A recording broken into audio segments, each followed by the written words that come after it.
Bismillahirrahmanirrahim. Nous allons poursuivre notre itinéraire sacré pour découvrir les perles de Sunna que le prophète Mohammed, à lui toute la bénédiction et tous les saluts nous avait laissés depuis quelques décennies.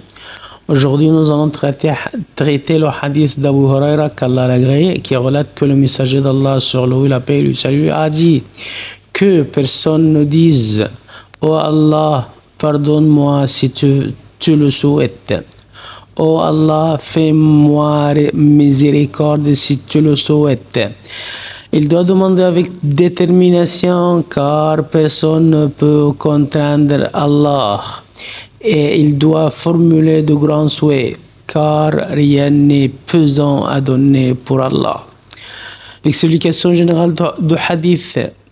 Toutes les créatures dépendent d'Allah, à lui la puissance et la grandeur, et ont besoin de lui tandis que lui est indépendant, parfait et fait ce qu'il veut.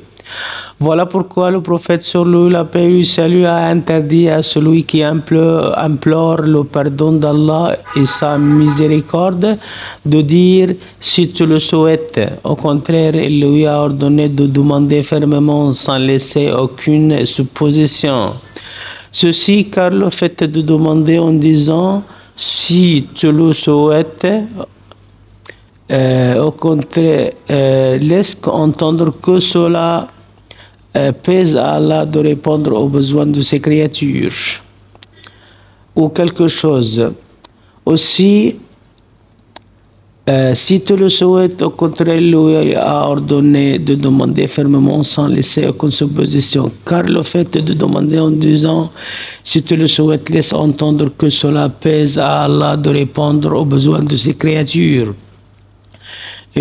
ou le contraint de le faire, ce qui est contraire à la réalité.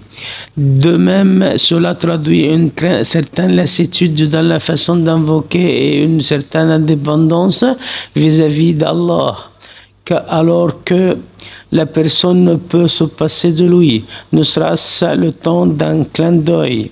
C'est contraire à la façon dont l'être humain doit faire preuve d'humilité devant son Seigneur et exprimer à quel point il a besoin de lui, ce qui représente l'essence même de l'adoration et de la servitude. En outre, laisser le choix à Allah ne sied pas à sa grandeur, puisque personne ne peut le contraindre pour qu'on ait besoin de lui laisser le choix.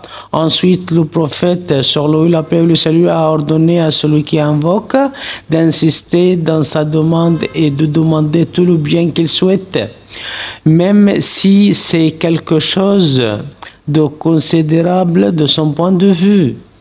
En effet, rien n'est difficile à donner pour Allah et rien de ce qui lui demande le fidèle n'est pas trop grand.